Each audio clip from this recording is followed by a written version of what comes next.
Revolusi Industri 4.0 sudah terjadi secara cepat.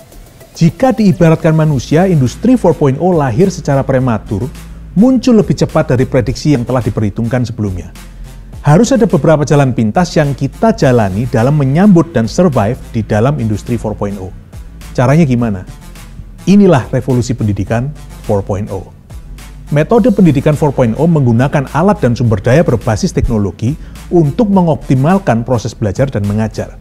Sudah lebih dari 20 tahun berbagai perusahaan mengadakan riset proses pendidikan, di mana siswa tidak akan lagi belajar menggunakan buku teks, pena, dan esai guru di ruang kelas tradisional.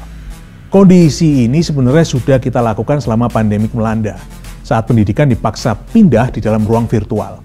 Namun, revolusi pendidikan 4.0 lebih dari sekedar penggunaan teknologi ataupun pindahnya ruang belajar seperti yang sudah kita alami. Revolusi pendidikan 4.0 adalah sebuah transformasi yang merubah proses dan tujuan belajar kita sebagai siswa-siswi yang abadi. Revolusi pendidikan 4.0 menerapkan 3 metode pembelajaran utama. Yang pertama, independent learning. Juga dikenal sebagai self-directed learning, independent learning atau pembelajaran mandiri adalah bentuk pendidikan yang dipersonalisasi sesuai dengan kebutuhan dan kemampuan kita secara pribadi. Independent learning merupakan sebuah pembelajaran yang berpusat kepada siswa dan menekankan ownership dalam proses pembelajaran. Kita menentukan sendiri target yang ingin kita capai dan memonitor perkembangan belajar kita sendiri. Target pembelajaran tidak lagi ditentukan oleh pengajar dan kita dituntut untuk mengevaluasi performa kita sendiri dan mengerti kekuatan serta kelemahan kita masing-masing. Lalu tugas gurunya apa dong? Tugas guru dalam independent learning adalah untuk mengidentifikasi kekuatan dan kelemahan masing-masing siswa secara individual dan membimbing mereka sesuai dengan kebutuhannya masing-masing. Apa keuntungannya independent learning? Kita akan dapat mengerti cara belajar yang paling pas dengan kondisi kita. Selain itu, kita juga diasah untuk memiliki kesadaran akan keterbatasan kita.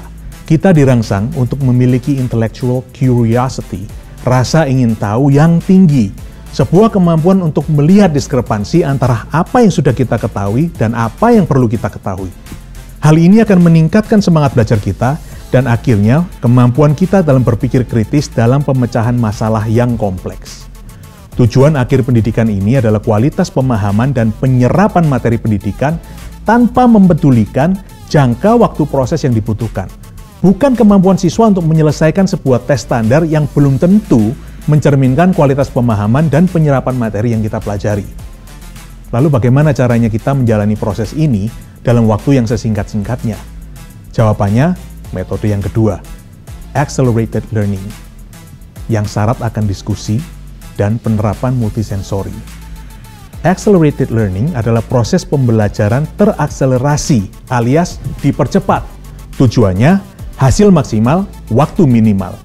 Caranya, pendekatan multisensori lewat sarana multimedia dan aktivitas fisik yang dipercaya dapat merangsang otak dalam berbagai cara yang berbeda. Proses ini memaksa beberapa indera untuk bekerja secara bersamaan. Hasilnya, sebuah metode yang meningkatkan retensi informasi dengan cara yang lebih santai dan menyenangkan. Accelerated learning berusaha membawa kita dalam sebuah proses perjalanan untuk menemukan ilmu dan pengetahuan melalui sebuah proses kolaborasi dalam memecahkan sebuah masalah dalam kehidupan kita. Sebuah proses berburu pengetahuan dari lingkungan kita, dari masyarakat di sekeliling kita. Ini membawa kita pada metode yang terakhir, yang ketiga, community learning. Sebuah proses belajar yang terjadi di luar institusi pendidikan, dalam kehidupan sehari-hari, lewat pengalaman dan keseharian kita. Community learning memandang setiap kita sebagai siswa yang dapat belajar dari satu sama lain dan dari situasi yang kita hadapi setiap harinya. Proses ini tidak tersertifikasi ataupun terakreditasi, tapi dianggap mampu menghasilkan pekerja yang memiliki minat belajar yang tinggi serta kemampuan beradaptasi yang mumpuni dalam menghadapi situasi yang terus berubah. Metodenya, lewat partisipasi kita dalam sebuah aktivitas sosial untuk memenuhi sebuah tugas yang berhubungan dengan hal yang kita pelajari.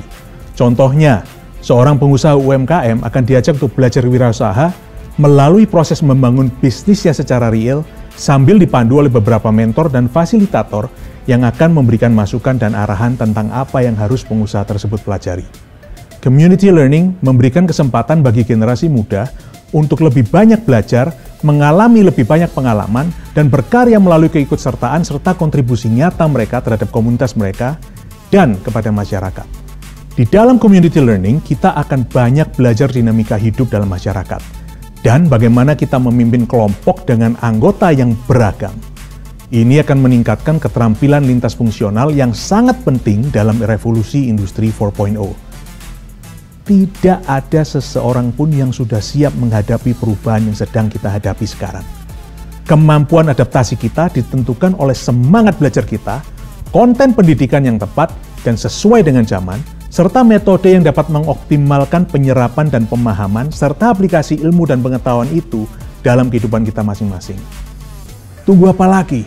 Mari belajar, mari bersama merajut asa.